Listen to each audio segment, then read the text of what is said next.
என்னுடைய நெஞ்சிற்கினிய சகோதரர், ஒரு 30 ஆண்டுகளுக்கு மேல் ஒரு நெருங்கிய நட்போடும் தொடர்புடன் இருந்த அருமைக்குரிய புரட்சி கலைஞர் என்று அன்போடு தமிழக மக்களால் அழைக்கப்பட்ட கேப்டன் அவர்கள் என்னுடைய வாழ்நாளிலே ஒரு மறக்க முடியாத ஒரு அருமையான மாபெரும் மனிதர். அவரோடு சட்டமன்றத்திலே உறுப்பினராக இருந்து பணியாற்றக்கூடிய வாய்ப்பினை நான் பெற்றவன். மக்கள் தலைவர் ஐயா மூப்பனார் அவர்கள் இருக்கின்ற காலத்திலே மக்கள் தலைவர் ஐயா மூப்பனார் அவர்களுக்கும் கேப்டன் அவர்களுக்கும் இருந்த நெருங்கிய நட்பும் தோழமையும் எவ்வளவு ஆழமாக இருந்தது என்று சொன்னால், கேப்டன் அவர்கள் எந்த புதிய திரைப்பட முயற்சி எடுத்தாலும் மக்கள் தலைவர் ஐயா மூப்பனார் அவர்களை சந்தித்து வாழ்த்து பெறுவதற்கும், பட வேலைகள் முடிந்த உடனே அவரை காண்பித்து முதலில் அவரை அழைத்து போய் அந்த படத்தை காண்பித்து அவருடைய கருத்தை பெறுவதிலும் அவருக்கு இருந்த ஆர்வத்தை நான் நேரில் பார்த்தவன். அவர்கள் மீது தலைவர் மூப்பனார் அவர்கள் மீது அளவு கடந்த அன்பு வைத்திருந்தவர்களில் அவரும் ஒருவர். என் அருமைக்குரிய நண்பர் இப்ராஹிம் ராவுத்தர் அவர்கள் வாழ்ந்த காலத்திலே அவரும் புரட்சி கலைஞர் அவர்களும் மிகவும் தோழமையாக நட்போடு இருந்த காலங்களில் அவர்கள் இருவருமாய் மக்கள் தலைவர் ஐயா மூப்பனார் அவர்கள் இல்லத்திற்கு வந்து நீண்ட நேரம் உரையாடி கொண்டிருக்கின்ற போது அவர்களோடு இருந்து அந்த நட்பின் ஆழத்தையும் அதனுடைய அகலத்தையும் பார்க்கக்கூடிய வாய்ப்பினை பெற்றவன் நான். ஒரு மிகப்பெரிய மனித நேயர், பண்பாளர், வாழ்க்கையில் தான் உழைத்து தேடிய பொருளையெல்லாம் தன் ஒருவனுக்கும் தன் குடும்பத்திற்கும் என்று எண்ணாமல் உதவி கேட்டு வந்தவர்களுக்கெல்லாம் வாரி வாரிங்கிய வள்ளல் என்று சொல்ல மிகையாகாது. யாராவது ஒருவருக்கு ஒரு சிறிய துன்பம் என்றாலும் கூட அதை காண சகிக்க மாட்டார்.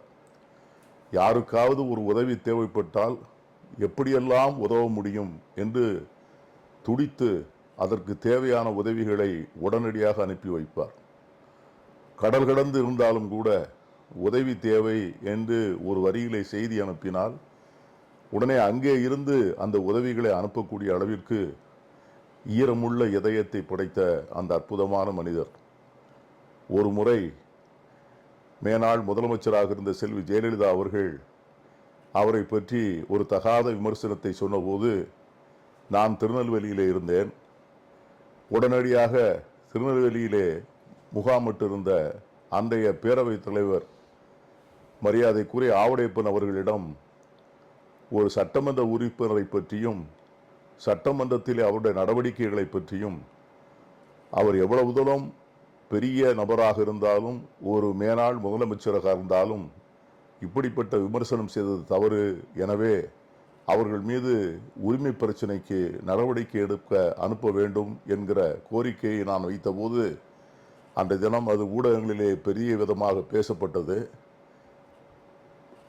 மாண்புமிகு பேரவைத் தலைவரை சந்தித்து நான் வெளியே வந்த 5வது நிமிடத்திலேயே அவர் என்னிடம் தொலைபேசியிலே தொடர்பு கொண்டு, அண்ணன், எனக்காக வேண்டி நீங்கள் சென்று சபாநாயகரை சந்தித்து இதை போல கோரிக்கை வைப்பீர்கள் என்று நான் கனவிலும் கூட எதிர்பார்க்கவில்லை. உங்களுக்கு மட்டும்தான் அப்படிப்பட்ட ஒரு செயலை செய்ய வேண்டும் என்று தோன்றியதிருக்கிறது. என்பால் நீங்கள் கொண்ட அன்புக்கு மாறாத நன்றி என்று உடனடியாக என்னிடம் தொலைபேசியிலே அழைத்து பேசினார். அப்படிப்பட்ட ஒரு நல்ல பண்பாளர், தமிழக மக்களுக்கும் குறிப்பாக தமிழக இளைஞர்களுக்கும் மிக நெருக்கமானவர். தன்னுடைய வாழ்வால், தன்னுடைய வாழ்க்கைகளால், தன்னுடைய செயலால், சிந்தனையால் தமிழக மக்களுக்கு பல வகைகளிலும் பயனுள்ள வாழ்க்கையை வாழ்ந்தவர். இவ்வளவு சிறிய வயதிலே அவர் இறந்திருக்க கூடாது. இருந்தாலும் இறைவனுடைய திட்டத்தை நம்மால் ஒன்றும் செய்ய முடியாது.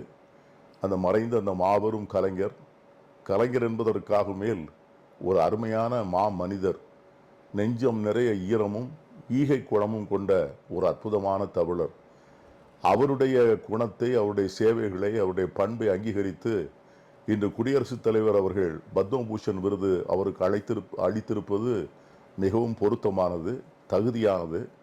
அந்த விருதால் அவர் பெருமைப்படவில்லை, அவரால் அந்த விருது பெருமைப்பட்டிருக்கிறது என்று சொல்லி புரட்சி கலைஞர் கேப்டன் விஜயகாந்த் அவருடைய நினைவுகளுக்கு என் அஞ்சலியை செலுத்தி விடைபெறுகிறேன். நன்றி.